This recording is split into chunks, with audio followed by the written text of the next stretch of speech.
அன்பே சிவம். உலகத்துக்கு ஒரு நன்மை செய்ய போகிறேன். இப்போ இங்கே நடுத்தேரில் வேப்ப மரம் இருக்குது.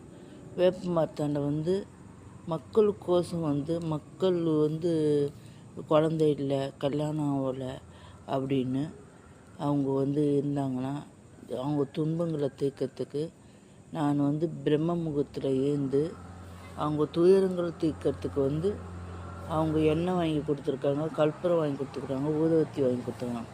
அவங்க ஊதுவத்தி கற்பனை ஏற்றி அவங்க கோரிக்கையை வச்சு இறைவன்கிட்ட சமர்ப்பணம் பண்ணும்போது அப்போ அவங்களுக்கோசம் ஒரு சேவை, என்னால் முடிஞ்ச சேவையை நான் இறைவன்கிட்ட கேட்டு வாங்கி கொடுக்குறேன். இதுதான் இறைவனோட சேவைன்றது. மக்களுக்கு எதனா துயரங்கள் இருந்ததுன்னா இந்த மாதிரி தான் பண்ணணும். பண்ணும்போது நம்ம இறைவன் அந்த மக்களுக்கு உதவி பண்ணுறாரு என் மூலயமா அப்படின்றது தான் இது விளக்கம். நான் எப்போயுமே பண்ணுவேன். இப்போ உங்களுக்கு காட்டுறேன். இதை ஒருத்தவங்க குழந்தை இல்லைன்னு சொல்லியிருக்காங்க, அதுக்கு பூஜை பண்ணுறேன். நான் பூஜை நடுத்தரில் பண்ணுறேன். நடுத்தரில் வேப்ப மரம், நான் வச்ச வேப்ப மரம் வளர்ந்து ஆளாக இருக்கிறாங்க. அந்த வேப்ப மரத்தாண்ட நான் நடுத்தரில் உட்காந்து நிற்கிறேன். மக்களுக்கோசம் அன்பே சிவம், நல்லதே செய்வோம், நலமுறை நிற்போம், சித்தர் ஆலயம் போவோம், இறைவன் ஆலயம் செய்வோம். ஓம் நமச்சிவாய,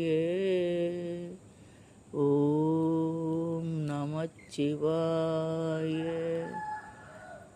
ஓம் நமோ நாராயணா, ஓம் நமோ நாராயணா, ஓம் பிரம்மதேவாய நமஹ, ஓம் பிரம்மதேவாய நமஹ, ஓம் கணபதி நமஹ, ஓம் கணபதி நமஹ, ஓம் கணபதி நமஹ, ஓம் கதிர்வேலா நமஹ, ஓம் கதிர்வேலா நமஹ, ஓம்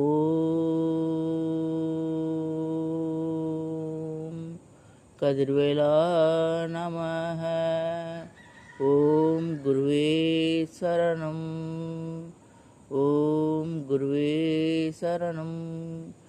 உலகத்தில் இருக்கும் இயற்கை தெய்வங்கள் அனைத்து பேருக்கும் சமர்ப்பணம்.